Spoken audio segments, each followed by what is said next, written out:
Yes, Yannick. Hi, my man. How are you? Yes, thank you. It's great stuff, man. As Baobab Chats, we deal with developmental issues of Africans and mainly African youths. And a lot of people have been asking, in support of this situation with George Floyd, and a lot of people are asking exactly what happened. Where is this guy from? We see these things in the news. You see it on CNN, BBC, Fox News. Politicians talking about it, but it's not the same as just getting an understanding from a brother based in the US, based in New York. Who is this George Floyd guy?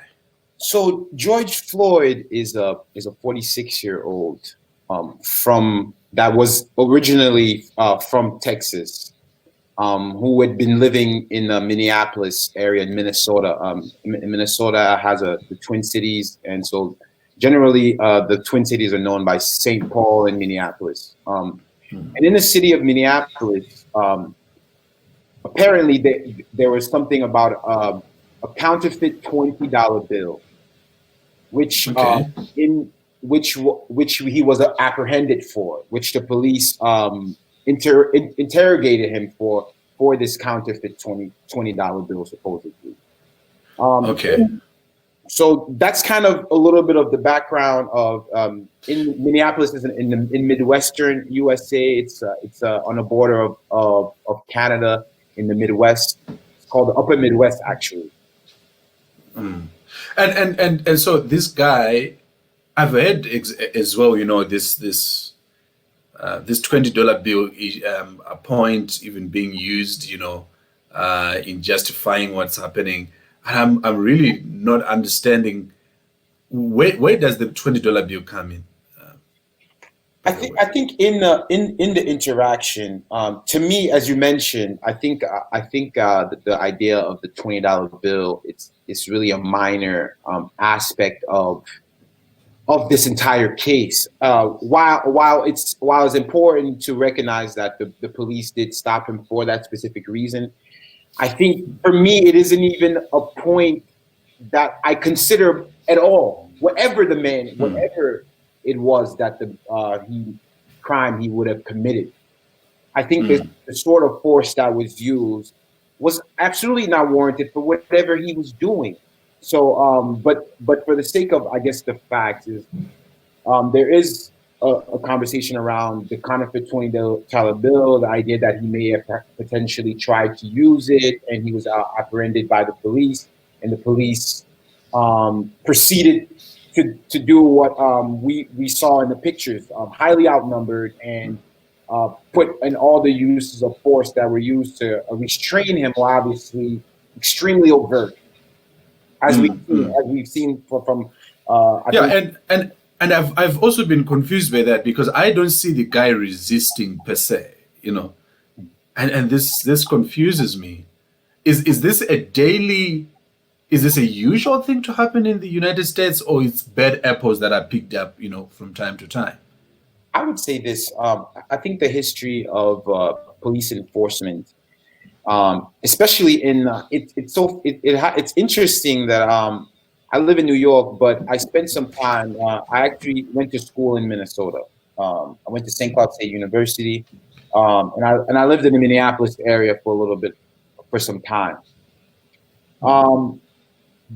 The history of police brutality, even in the state of Minnesota, a state which is by and large white, I would say at least 70 or more than around 70% of inhabitants of Minnesota are either of white descendants, and you have a small minority of Native Americans. And in the Minneapolis area, the Twin Cities they're called, Minneapolis and St. Paul, you have the majority of the black, and there's a huge influx of Somalian immigrants. The numbers state about 100,000 now in the Minneapolis area. Okay. But in terms of overt police violence in Minnesota, a state that has huge racial disparities in terms of employment, in terms of opportunity for African Americans in that state. So you see the police force being extremely overt. To your question of wondering, is this something that's regular? In my experience, absolutely. It's very common to be pulled over by the police. It's very common to, I know of instances where they've put kids on the ground, they've restrained kids. You imagine an adult male, 6 foot and above, restraining a child of about 12 to 13 on the ground. There's been accounts. If you speak to in my experience, I have spoken to African Americans in the Minneapolis area. If you speak to an African American in the Minneapolis area that lives in the metro area, they will more than likely tell you an experience where the police was extremely used an extreme amount of excessive force. And when one does, when that happens to you, is there any recourse? Like, can you report and get a sense of justice being saved, or at least that there's recourse that comes from being ill-treated like that in terms of the law enforcement agencies? Absolutely. I think that is one of the parts where this sort of repression comes from it, as you see in like the protests that are happening currently.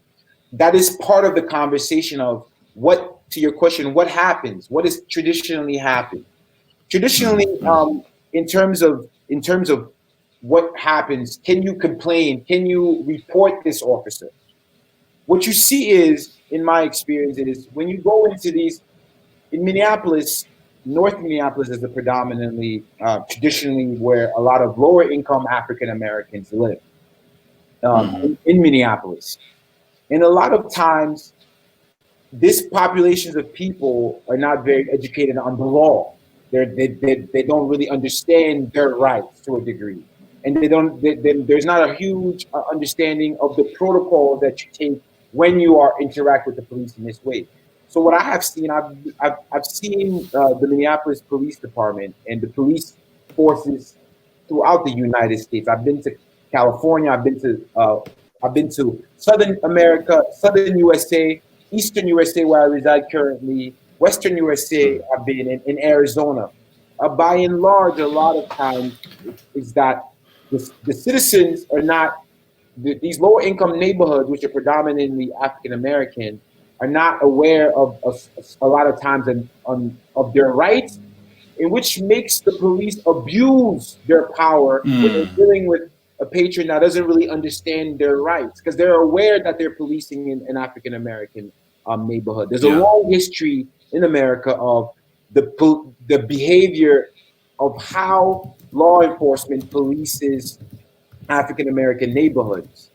So that is part of, to answer your question, that is part of the history of a lot of these places, is that a lot of the lower income neighborhoods and a lot of the African community in these major cities within the inner city, a lot of times unaware of their rights.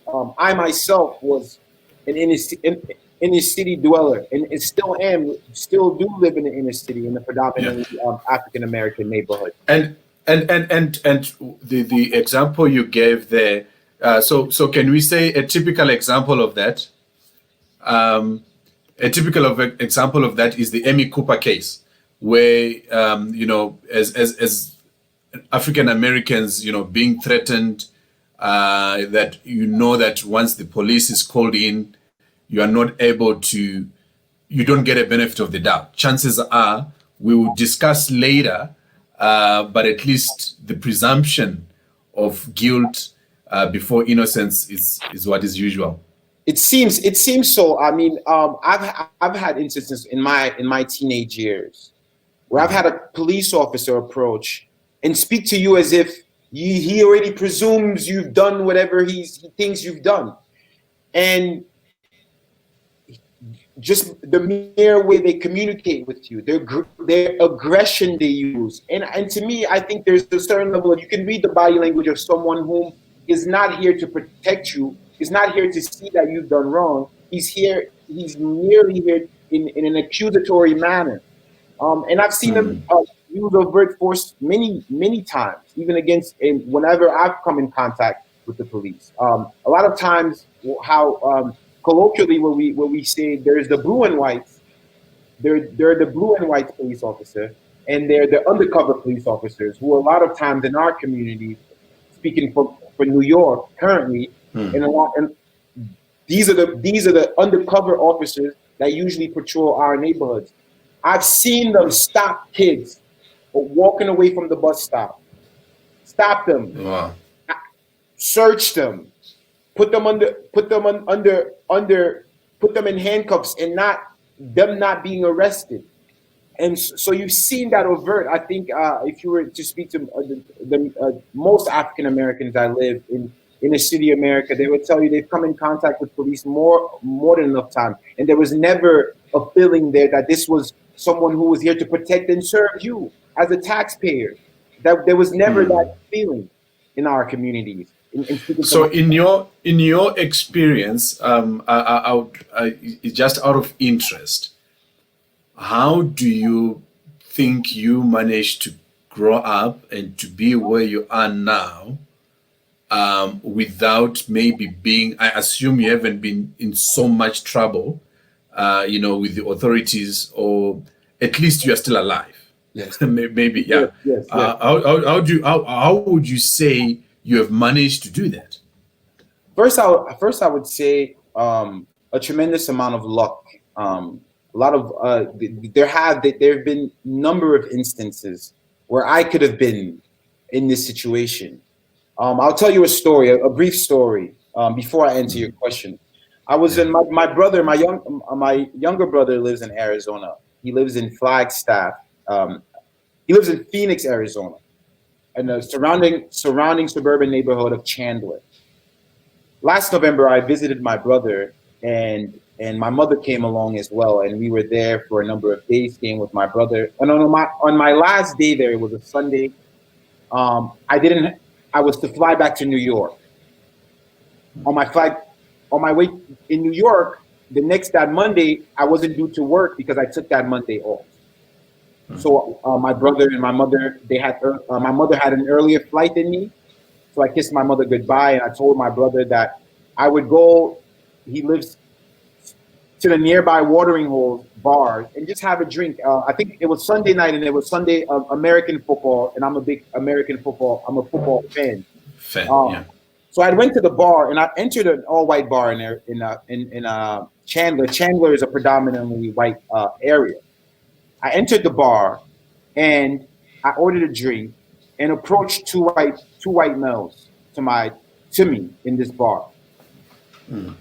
As I'm having a drink, and the bar closes a few hours later, and the gentleman continues. The two white males that are approaching me continue to wanting to have a conversation with me, and I'm not looking to have a conversation. I'm looking to pay attention to the game. To make this matter to shorten this story, upon me leaving from the bar, I receive a push from my back. I fall. I get up to realize what's going on, to see what's going on with whom has pushed me. A gentleman comes up to me, and I go to speak to him like, "Hey, who has pushed me? Why have you pushed me?" As soon as I begin to do that, I'm put in a headlock. As I'm put into a headlock in that parking lot, I'm begging the gentleman to release me. Police officers drive up to the scene. I'm handed over to the police officers. You imagine, I see police, I'm happy, I'm excited. I'm like, wow. In this moment, here is the law enforcement, and something here, and they've seen me in this headlock. First, when I'm done, I'm put by the car, and they've gone to speak to the assailants, and they've come back and they put me in handcuffs. I explained to them for what? Wow. I spent the night in the holding cell. My phone was taken away from me. My brother didn't know where I was. My brother had to look on the internet, and the general things that you do to see where someone gone. If first we learned to always look at the precincts of that area or the bookings. So he looks in bookings, and that morning I was released. it was so difficult to explain to my brother and my family that I was a victim in this specific case. Yeah. Yeah. Because in America, you're so when you deal with law enforcement, you're so used to thinking of yourself as, what have I done wrong? What exactly? And it's so surprising to people to realize that in this case, you've done nothing wrong. The only thing that you've done wrong was being black at a white bar. So the conversation in the car that day was not, Yannick, what happened? It was, Yannick, you know not to go out to a white bar. So in Chandler, I am not allowed as an adult to go to a bar that's showing a game and to watch a game. So here, imagine the conversation amongst my family was, Yannick, you shouldn't have gone to it. You shouldn't have gone out to have a drink. Yeah, and it's you know better that this is not your space. Absolutely. So yes, to answer your question, that is somewhat of the state of your black means is criminalized. You've done something wrong, and you can feel it in the interaction with law enforcement. There is never a moment there when you're made to feel that I've come to the scene and you're innocent before proven guilty. Mind you, this whole case was dropped. I had to fly back to Arizona, and I spent a bunch of money to get back to Arizona, and the case was dropped. And explaining to my family, in this case is, as a black man, you just have to sit in jail and hope, if you're sensible enough, to negotiate that they should look into what has happened. When I threatened, go ahead. Yeah, and out of now interest, I'm interested in, actually, because me and you we met in South Africa. Actually, that's how we became friends and got to know each other quite a while ago, or close to 10 years ago now. And you came to South Africa at that time to study for some time. I'd like actually would you then say, how would you compare as an African American, the time that you spent in South Africa, how you felt in terms of security, or in terms of how the society around you took you in comparison to what you'd call home? I think from being in South Africa, to me, there is, what I felt was, there is a commercial perception of the Black American, right?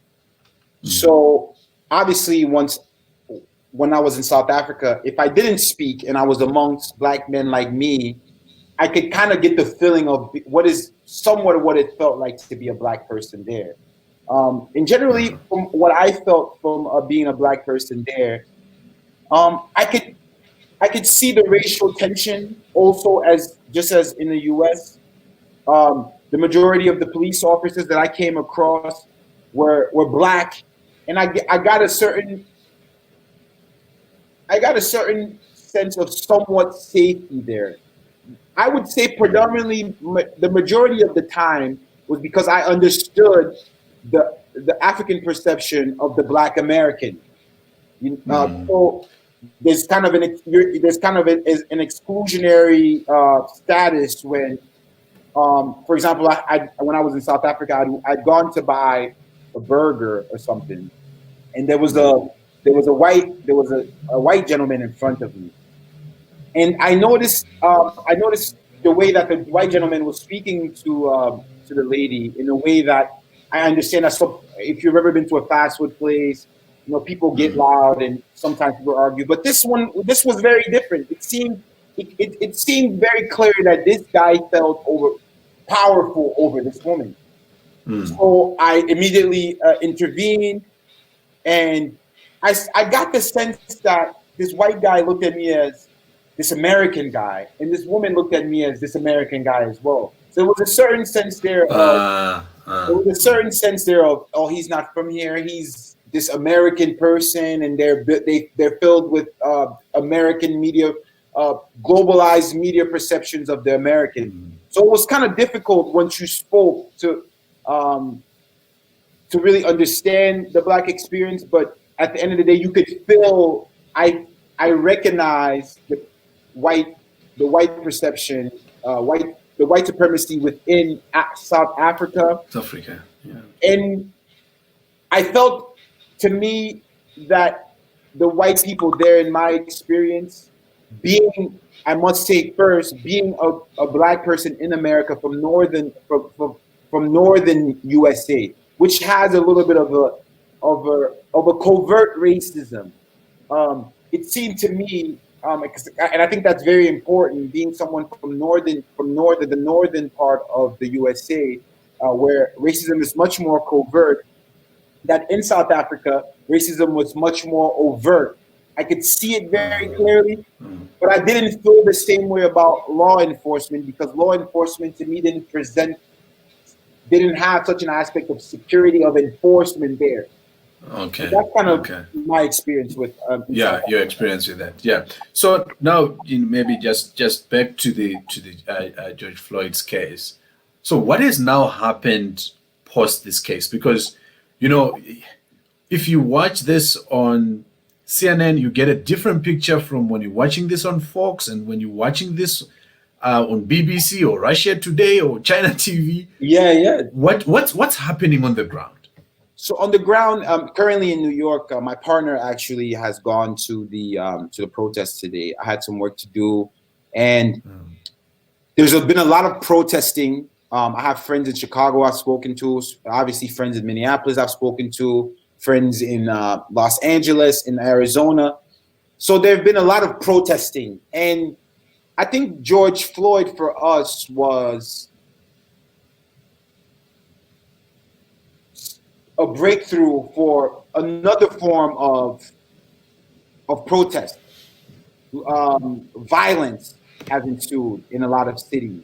You saw I live in Brooklyn, New York currently.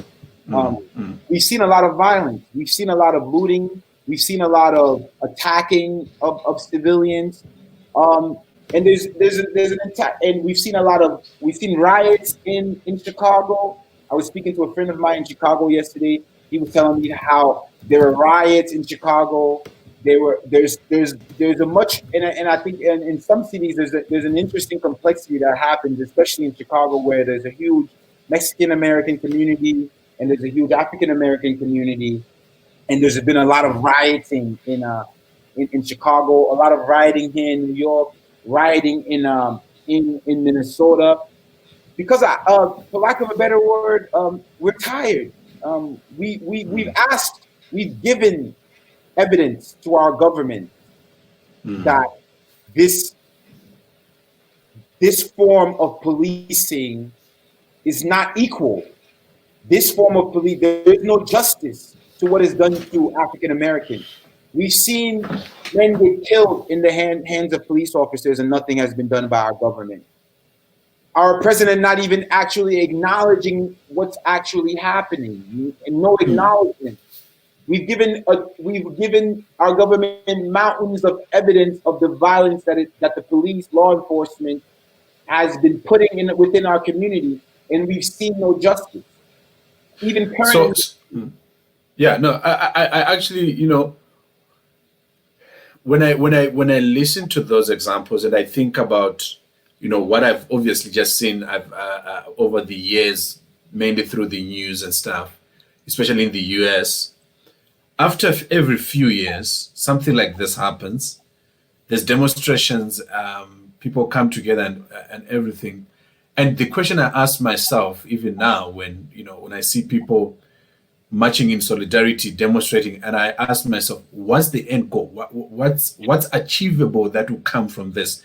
And the reason why I ask this sincerely is, like I was asking myself when I saw Barack Obama posting about how he feels about this, when I saw George Bush giving a speech about how he feels about this, and I'm saying, that's 16 years of US leadership that is coming to denounce this. And I can't reconcile that. I can't reconcile. So what will come out of this? I don't know if you get my point. Absolutely. Absolutely. And I think that's part of the question that I myself am very tired, because when you look at, we're told that we live in a legal system whereby your guilt is proven by evidence. We've given this government evidence. We've given this this government is aware of the history of African Americans in all of the major cities in America. They're aware of the history of police violence in America. George Floyd is not the first one. And the last few that we have had in different cities in the United States are just the few that got media coverage. Yeah, attention. Yeah, I saw actually Trevor Noah mentioning exactly what you're saying, to say this one, because he passed on, number one. Number two, there's video evidence of what happened, right? It makes it to the headlines. But if you thought about how many people go through the same ordeal, they don't die, or they die, but there's no one there to witness this. Because if you look over the past 10 years, most of these cases that have made it to the headlines and caused so much noise, it's usually because of softened evidence, videos and photos. But then you ask yourself, how many of these happen in back alleys when there's no one to stand witness for this? Hundreds. If you saw how police officers, even in the borough of Brooklyn, New York, the most metropolitan, the center of the world, as they say. If you see how police officers interact with youth, teenagers, black youth in black communities in Brooklyn, you would see that this has always happened. This is always it happens. This happens so much so that it has entered language, colloquially, what we use. If you can mind me saying, colloquially, we say niggas die every day. B. This is kind of an idea that dying for us is part of the process. Niggas die every day. B, meaning why are you upset? We die every day. It's entered our language. It's entered even part of our culture here as African Americans in the US. Us dying. And it's so interesting now that we have forms of clear evidence. Clear evidence. And this is not to say that we haven't had evidence. I think video evidence and photo evidence is it's a kind of evidence. When we have eyewitness evidence, we've been in neighborhoods where the police killed a man, and the form of evidence that we had through cameras and photos was 10 people saw it. This little girl saw her father be harassed by the police for nothing, and 10 officers apprehended him, and he ended up dying. We're not. Most of us are not law enforcement professionals, but most of us are human beings. We know how many humans it takes to subdue a human.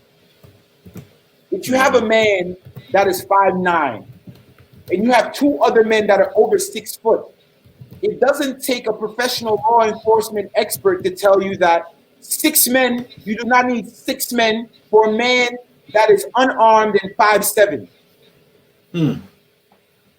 So we presented this government with more than enough evidence.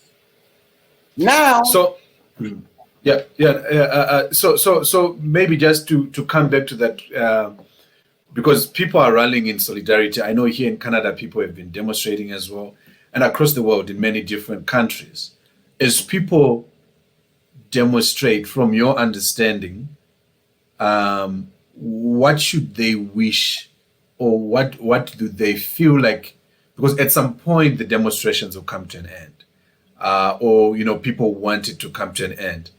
What is it that people, at least when they are supporting this, that you think like this is what they should bear in mind to say, we are doing this to achieve this, or until we achieve this. I don't know, because I don't think everything will change overnight, but at least, you know, that common purpose. Even when people today, there was a blackout day, you know, blackout Tuesday, people doing, you know, hashtag I can't breathe, hashtag JusticeforFloyd, all the hashtags, and people, you know, being in solidarity in the different ways they can.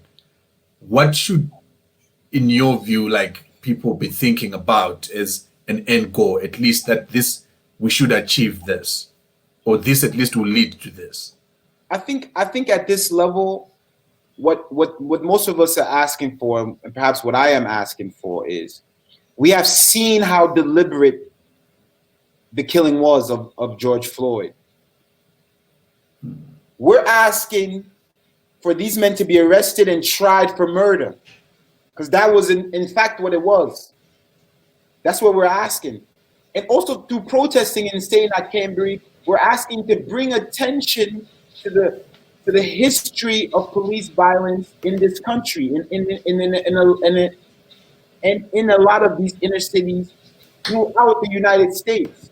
That's what we're hoping for in this specific instance of us protesting, that our government takes in account and handles such a senseless murder in the way of how the law works in this country. We're asking for justice. Justice in America, we're asking for.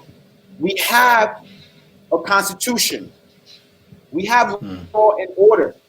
We're asking for this government to treat this with the tools that we have within our government. We are asking for these men to be tried and to be tried for murder, because the whole entire global community saw, and we all agree that this was a senseless murder. And to another degree, we're hoping that this sends a message, as this gives us an opportunity to send a clear message of the many the hundreds that have been brutalized and killed, to come to our aid, perhaps to the global community. But tangibly, we're asking for the law to do its job, for the law to provide us justice for a senseless murder, and we have evidence. We've always had some sort of evidence. So that's what we're asking in this that the government use the law for what the law is meant to be used for, and that is justice.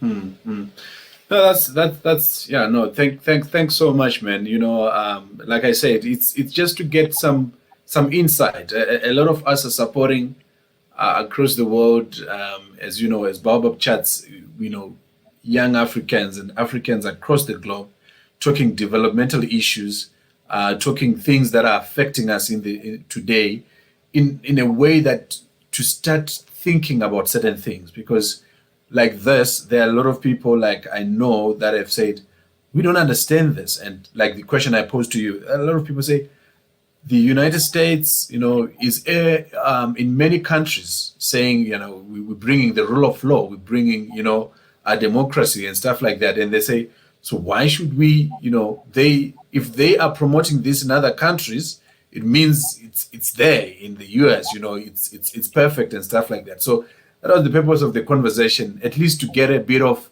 insight and understanding from someone who is living it, and from someone who is in that backyard. And we are not a news channel or an activist channel or whatever, you know, but it's good to have these conversations. And what we do is, everything we do, we use conversations to develop understanding, to instill development, to instill action taking, you know, to instill us as young people to take initiatives in our different areas of life. So it's really great to hear from you and your understanding. Yeah, and if you've got anything else that you'd want to say, maybe as we close the conversation. Absolutely. I think that this is a great call to not only the global community, but also a call to the African diaspora. I think it's about time that we debunk this idea of the westernized America as being this beacon of hope. I think it's time that we debunk it. We debunk that and tell the truth about the lives of Africans in America. We're all aware of the history. We're all aware of the tumultuous history that we've had in this country. We're all aware of the different transitions of injustice in this country. And I think that it's great that the surrounding global community, and specifically the African diaspora, understand this fact about this government, understand this fact about our history, understand this fact about when we talk about black on black, when they talk about black on black crime, to negate the idea that we are self-inflicting ourselves, we're killing ourselves. It's understanding the legacy of oppression that we've undergone in this continent for 500 years as enslaved people that eventually gained some civil rights in this country. I think it is about time that we debunk that, because many times when I've gone overseas, there is this somewhat, for lack of a better word, fairy tale idea of the black experience in America. It's been, for lack of a better word, somewhat diabolic. I myself, as a young man in the 21st century, do not wish to want to raise my family in this country. And I do not know where else to go. I do not know where else to go, because we understand the U.S. as being a global superpower. So if the U.S. is a global superpower, and there is really no refuge, it seems to me. So I think I think this conversation is important. I think this conversation is extremely important. I think this conversation is on time for us to debunk the idea and think perhaps about solutions of where can the 21st century African male live in peace, and be productive in whatever business, whatever life he is wanting to lead. So that is what I would like to say in closing in this conversation is, we want in the freest and the most quote unquote democratic country in the world, the African American is literally being lynched. Nothing has really changed. Wow. No, I think, that's a great parting shot, and a lot of food for thought in that parting shot. And like I say, as Baobab Chats, this is really what we're doing is to start thinking of certain things that from time to time we don't get to think of, or we are not conscious of, that happen around us, but we don't get the opportunity, or to start thinking about them and start thinking about what can I do as an individual. So this is really great, and thanks for making the time, Yannick. I think I hope we have other conversations in the future, not under similar circumstances. Yeah, hopefully our conversations are a little bit something of a lighter mood, but unfortunately, what is currently, this is the current events. It's what is happening currently. No, that's great. Thanks, Yannick.